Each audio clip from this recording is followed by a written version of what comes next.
Hi friends, ನಮಸ್ಕಾರ ಎಲ್ಲರಿಗೂ. ರಂಜೂಸ್ homely ಫುಡ್ಗೆ ಎಲ್ಲರಿಗೂ ಸ್ವಾಗತ.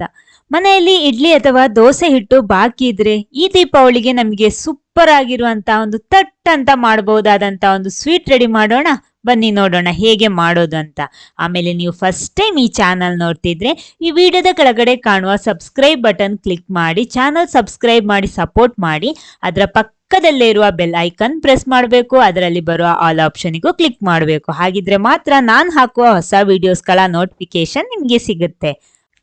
ಮೊದಲೊಂದು ಮಿಕ್ಸಿಂಗ್ ಬೌಲ್ ತಗೊಳ್ಳಿ. ಅದಕ್ಕೆ ನಾನಿಲ್ಲಿ ಉಳಿದಿರುವಂತಹ ದೋಸೆ ಅಥವಾ ಇಡ್ಲಿ ಹಿಟ್ಟು 1 ಕಪ್ ಹಾಕ್ತಾ ಇದ್ದೀನಿ. ಅದಕ್ಕೆ ನಾನಿಲ್ಲಿ 2 ಟೇಬಲ್ ಸ್ಪೂನ್ ನಷ್ಟು ಗೋಧಿ ಹುಡಿ ಹಾಕ್ತಾ ಇದ್ದೀನಿ. ಇಲ್ಲಿ ಗೋಧಿ ಹುಡಿ ಅಥವಾ ಮೈದಾ ಇದರಲ್ಲಿ ಯಾವ್ದಾದ್ರು ಒಂದು ಉಪಯೋಗಿಸಬಹುದು. ನಾನು ಸ್ವಲ್ಪ ಹೆಲ್ದಿ ಆಗ್ಲಿ ಅಂತ ಗೋಧಿ ಹುಡಿ ಹಾಕೊಂಡಿದ್ದೀನಿ. ಮೈದಾ ಬೇಕಿದ್ರೆ ಮೈದಾನು ಹಾಕೋಬಹುದು.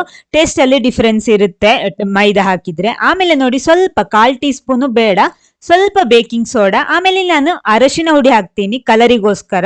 ಬೇಕಿದ್ರೆ ಫುಡ್ ಕಲರು ನಿಮ್ಗೆ ಉಪಯೋಗಿಸಬಹುದು. ಒಂದ್ಸಲ ಇದನ್ನ ಚೆನ್ನಾಗಿ ಮಿಕ್ಸ್ ಮಾಡ್ಕೊಳ್ಳಿ.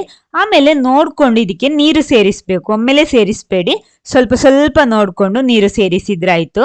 ಅಂದ್ರೆ ಹಿಟ್ಟು ಕರೆಕ್ಟ್ ಆಗಿ ಸಿಗ್ಬೇಕು ನಮಗೆ. ನೋಡಿ, ಈ ರೀತಿ ಮಿಕ್ಸ್ ಮಾಡ್ಕೊಳ್ಳಿ.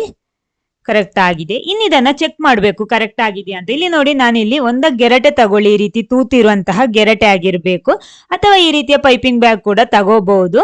ಅದರ ಒಳಗಡೆ ಹಿಟ್ಟು ತುಂಬಿಸ್ಬಿಟ್ಟು ಅದರ ತುದಿ ತುಂಡು ಮಾಡಿದ್ರೆ ಆಯ್ತು. ನಮ್ಗೆ ಎಷ್ಟು ದಪ್ಪ ಬೇಕು ಆ ರೀತಿ ನೋಡ್ಕೊಂಡು. ಇಲ್ಲಾಂದ್ರೆ ನಮಗೆ ಹಾಲಿನ ಪ್ಯಾಕೆಟ್ ಆ ತರ ಎಲ್ಲ ಇರುತ್ತಲ್ವ, ಅದನ್ನ ಯಾವ್ದಾದ್ರು ಒಂದು ಉಪಯೋಗಿಸಿದ್ರೆ ಸಾಕು. ನೋಡಿ, ಹಿಟ್ಟು ಇವಾಗ ಈ ರೀತಿ ಇದೆ. ಒಂದ್ಸಲ ಈ ಗೆರಟೆಗೆ ಹಾಕ್ಬಿಟ್ಟು ಸ್ವಲ್ಪ ಚೆಕ್ ಮಾಡೋಣ. ನೋಡಿ, ಈ ರೀತಿ ಕರೆಕ್ಟ್ ಆಗಿ ಬೀಳುವ ರೀತಿಯಲ್ಲಿ ಇರಬೇಕು. ಅಂದ್ರೆ ಜಾಸ್ತಿ ಬೀಳುವ ರೀತಿಯಲ್ಲೂ ಇರಬಾರ್ದು. ಇದು ಕರೆಕ್ಟ್ ಆಗಿದೆ. ಇನ್ನು ನೋಡಿ, ನಾನೊಂದು ಪಾತ್ರೆ ತಗೊಂಡಿದ್ದೀನಿ. ಅದಕ್ಕೆ 1 ಕಪ್ಪಿನಷ್ಟು ಸಕ್ಕರೆ ಹಾಕ್ತಾ ಇದ್ದೀನಿ. ಅಂದ್ರೆ ಅರ್ಧ ಅರ್ಧ ಕಪ್ ನಾನಿಲ್ಲಿ ಸೇರಿಸ್ತಾ ಇರೋದು. 1 ಕಪ್ ಸಕ್ಕರೆಗೆ 1 ಕಪ್ ನೀರು ಕೂಡ ಸೇರಿಸ್ತಾ ಇದ್ದೀನಿ. ಇನ್ನು ಇದಕ್ಕೆ ಮೊದಲು ಸ್ಟವ್ ಆನ್ ಮಾಡ್ತಾ ಇದ್ದೀನಿ.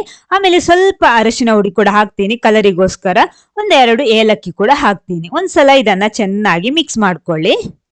ಸಕ್ಕರೆ ಎಲ್ಲ ಚೆನ್ನಾಗಿ ಕರಗಬೇಕು. ನೋಡಿ, ಈ ರೀತಿ ಇವಾಗ ಚೆನ್ನಾಗಿ ಕರಗಿ ರೆಡಿ ಆಗಿದೆ. ಇನ್ನು ಇದಕ್ಕೆ 1/4 ಟೀ ಸ್ಪೂನ್ ನಷ್ಟು ನಿಂಬೆ ರಸ ಹಾಕ್ತಾ ಇದ್ದೀನಿ. ಅದಂದ್ರೆ ಸಕ್ಕರೆ ಎಲ್ಲ ಗಟ್ಟಿ ಆಗ್ಬಾರ್ದು ಅಂತ ಆ ರೀತಿ ಮಾಡೋದು. ಅಂದ್ರೆ ಕ್ರಿಸ್ಟಲೈಸ್ಡ್ ಶುಗರ್ ಆಗ್ಬಾರ್ದು ಅಂತ ಈ ರೀತಿ ಮಾಡೋದು. ಇಲ್ಲಾಂದ್ರೆ ಅಲ್ಲಲ್ಲಿ ವೈಟ್ ಆಗಿ ಗಟ್ಟಿಯಾಗಿ ನಿಲ್ಲುತ್ತೆ. ಆಮೇಲೆ ನಾವು ರೆಸಿಪಿ ಮಾಡಿದ್ಮೇಲೆ ಅದಕ್ಕೋಸ್ಕರ ಈ ರೀತಿ ಹಾಕ್ತಾ ಇರೋದು. ನೋಡಿ, ಇದು ಒಂದೆಳೆ ಪಾಕ ಬರಬೇಕು. ಒಂದೆಳೆ ಪಾಕ ಅಂದ್ರೆ ಸ್ಟಾರ್ಟಿಂಗ್ ಲೆವೆಲ್ ಅಲ್ಲಿ ಇರಬೇಕು, ಮೊದಲ ಸ್ಟೇಜ್ ಅಲ್ಲಿ ಇರಬೇಕು. ನೋಡಿ, ಈ ರೀತಿ ಮುಟ್ಟುವಾಗ ನಮ್ಮ 2 ಬೆರಳ ಮಧ್ಯ ಒಂದು ಸಣ್ಣ ಲೈನ್ ಬರುವ ತರ ಇರಬೇಕು. ಅಷ್ಟೇ ಸಾಕು, ಜಾಸ್ತಿ ಆಗ್ಬಾರ್ದು. ನೋಡಿ, ಈ ರೀತಿ ಸಾಕು. ಇದು ಕರೆಕ್ಟ್ ಆಗಿದೆ. ಇನ್ನು ಸ್ಟವ್ ಆಫ್ ಮಾಡ್ತಾ ಇದ್ದೀನಿ. ಇದನ್ನ ಒಂದು ಬದಿಯಲ್ಲಿ ಇಟ್ಕೊಳ್ಳಿ.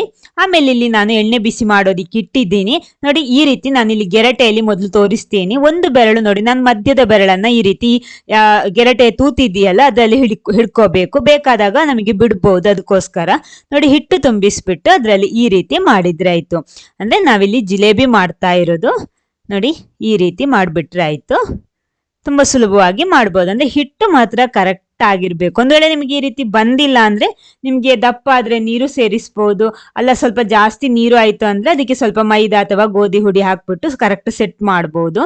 ಅದಕ್ಕೆ ಮೊದಲೇ ಚೆಕ್ ಮಾಡ್ಬಿಟ್ಟು ಮಾಡಿದ್ರೆ ಕರೆಕ್ಟ್ ಆಗಿ ಸಿಗುತ್ತೆ ನಮಗೆ. ಇನ್ನು ಇದನ್ನ 2 ಬದಿ ಕೂಡ ಫ್ರೈ ಮಾಡ್ಕೊಳ್ಳಿ. ಸ್ವಲ್ಪ ಕಲರ್ ಎಲ್ಲ ಚೇಂಜ್ ಆಗಿದೆ. ನೋಡಿ, ಕರೆಕ್ಟ್ ಆಗಿ ಸಿಕ್ಕಿದೆ. ನೋಡಿ, ಕಲರ್ ಎಲ್ಲ ನೋಡಿ ಎಷ್ಟು ಕರೆಕ್ಟ್ ಆಗಿ ಸಿಕ್ಕಿದೆ. ಫುಡ್ ಕಲರ್ ಹಾಕದೇನೆ ನಾವು ಅರಶಿನ ಹುಡಿ ಹಾಕ್ಬಿಟ್ಟು ನಮಗೆ ಮಾಡಿರುವಂತದ್ದು. ಇದನ್ನ ನಾವು ಅವಾಗ ರೆಡಿ ಮಾಡಿಟ್ಟಂತಹ ಶುಗರ್ ಸಿರಪ್ ಅಂದ್ರೆ ಸಕ್ಕರೆ ಸಿರಪ್ ಇದೆಯಲ್ಲ ಅದಕ್ಕೆ ಹಾಕೋಬೇಕು. ಹಾಕ್ಬಿಟ್ಟು ಅದನ್ನ ಸ್ವಲ್ಪ ಹೊತ್ತು ಅದೇ ರೀತಿ ಅದ್ದಿ ಇಟ್ಕೋಬೇಕು. ನೋಡಿ, ಈ ರೀತಿ ಚೆನ್ನಾಗಿ ನೆನಿಬೇಕು ಅದು ಸಕ್ಕರೆ ಸಿರಪ್ ಅಲ್ಲಿ. ಅಷ್ಟೊತ್ತಿಗೆ ಇನ್ನೊಂದು ಸೆಟ್ ರೆಡಿ ಮಾಡೋಣ. ನೋಡಿ, ಇನ್ನೊಂದು ನಾನು ಈ ಪೈಪಿಂಗ್ ಬ್ಯಾಗ್ ಅಲ್ಲಿ ಹಾಕ್ಬಿಟ್ಟು ಯಾವ ರೀತಿ ಮಾಡೋದು ಅಂತ ತೋರಿಸ್ತೀನಿ ನಿಮ್ಗೆ. ಅದ್ರೊಳಗಡೆ ಹಿಟ್ಟು ತುಂಬಿಸ್ಬಿಟ್ಟು ಅದರ ತುದಿಯಲ್ಲಿ ನಿಮ್ಗೆ ಎಷ್ಟು ದಪ್ಪ ಬೇಕೋ ನೋಡ್ಕೊಂಡು ಸೆಟ್ ಮಾಡ್ಕೊಳ್ಳಿ. ಅದ್ರಲ್ಲಿ ನೋಡಿ, ಈ ರೀತಿ ಮಾಡಿದ್ರೆ ಸಾಕು. ಸಣ್ಣ ಸಣ್ಣ ಜಿಲೇಬಿ ಮಾಡ್ಬೋದು. ನೋಡಿ, ಈ ರೀತಿ. ಅಥವಾ ನಾನು ಹೇಳಿದೆ ಹಾಲಿನ ಪ್ಯಾಕೆಟ್ ಎಲ್ಲ ಇರುತ್ತಲ್ವಾ, ಅದ್ರಲ್ಲೂ ಹಿಟ್ಟು ತುಂಬಿಸಿ ಈ ರೀತಿ ಮಾಡ್ಬೋದು. 2 ಬದಿ ಕೂಡ ಚೆನ್ನಾಗಿ ಫ್ರೈ ಮಾಡಿಬಿಟ್ಟು ಅದೇ ನಾವು ಅವಾಗ ಇಟ್ಟಿದ್ದೀವಲ್ವಾ ಅದೇ ಶುಗರ್ ಸಿರಪ್ ಅಲ್ಲಿ ಇದನ್ನ ಹಾಕಿದ್ರೆ ಆಯ್ತು. ಒಂದು 5 ನಿಮಿಷ ಅದನ್ನ ಅದೇ ರೀತಿ ನೆನೆಸಿಡ್ಬೇಕು. ಅವಾಗ ಚೆನ್ನಾಗಿ ಸಕ್ಕರೆ ಸಿರಪ್ ಎಲ್ಲ ಎಳ್ಕೊಂಡು ನಮಗೆ ಜಿಲೇಬಿ ರೆಡಿ ಮಾಡ್ಬೋದು. ನೋಡಿ, ಇದು ಫ್ರೈ ಆಗ್ಲಿ. ನೋಡಿ, ಇದು ಆವಾಗ ನಾವು ಹಾಕಿಟ್ಟಿದ್ದು ಅದು ರೆಡಿ ಆಗಿದೆ. ಇನ್ನು ಇದನ್ನ ತೆಗಿಬಹುದು. ನೆಕ್ಸ್ಟ್ ನಾವು ಹಾಕುವಾಗ ಇದನ್ನ ತೆಗೆದು ನೆಕ್ಸ್ಟ್ ಇಂದು ನಾವು ಸೇರಿಸಬಹುದು ಇದಕ್ಕೆ. ನೋಡಿ, ಜಿಲೇಬಿ ಇಲ್ಲಿ ರೆಡಿ ಆಗಿದೆ. ಇನ್ನು ಇದು ಕೂಡ ಅದೇ ರೀತಿ ಚೆನ್ನಾಗಿ ಫ್ರೈ ಆಗಿದೆ. ಇದನ್ನು ನಾನು ಸಕ್ಕರೆ ಸಿರಪ್ಪಿಗೆ ಹಾಕ್ತಾ ಇದ್ದೀನಿ. ಸಕ್ಕರೆ ಪಾಕಕ್ಕೆ ಹಾಕ್ತಾ ಇದ್ದೀನಿ. ನೋಡಿ ಎಲ್ಲ ಫ್ರೈ ಆಗಿ ರೆಡಿ ಆಗಿದೆ. ಇದನ್ನ ಹಾಕ್ಬಿಟ್ಟು ಅದೇ ರೀತಿ ನಾನು ಎಲ್ಲ ರೆಡಿ ಮಾಡಿ ತರ್ತೀನಿ. ನೋಡಿ ಇಲ್ಲಿ ಉಳಿದಿರುವಂತಹ ದೋಸೆ ಅಥವಾ ಇಡ್ಲಿ ಹಿಟ್ಟಿನಲ್ಲಿ ಮಾಡಿರುವಂತಹ ಒಂದು ಸ್ವೀಟ್ ಅಂದ್ರೆ ಜಿಲೇಬಿ ಇಲ್ಲಿ ರೆಡಿ ಆಗಿದೆ. ಸ್ವಲ್ಪ ಹೆಲ್ದಿಯಾಗಿ ಮಾಡ್ಕೊಂಡಿದ್ದೀನಿ ನಾನು. ಫುಡ್ ಕಲರ್ ಅದೇ ರೀತಿ ಮೈದಾ ಎಲ್ಲ ಬಳಸಿಲ್ಲ. ಬೇಕಿದ್ರೆ ನಿಮ್ಗೆ ಸೇರಿಸಬಹುದು, ತೊಂದರೆ ಏನಿಲ್ಲ. ಹೆಲ್ದಿಯಾಗಿ ಬೇಕು ಅಂದ್ರೆ ಆ ರೀತಿನೂ ಮಾಡ್ಬೋದು. ನೋಡಿ ಒಂದು ಗೆರಟೆಯಲ್ಲಿ ಮಾಡಿರುವಂತದ್ದು, ಇನ್ನೊಂದು ನಾವು ಪೈಪಿಂಗ್ ಬ್ಯಾಗ್ ಅಲ್ಲಿ ಮಾಡಿರುವಂತದ್ದು.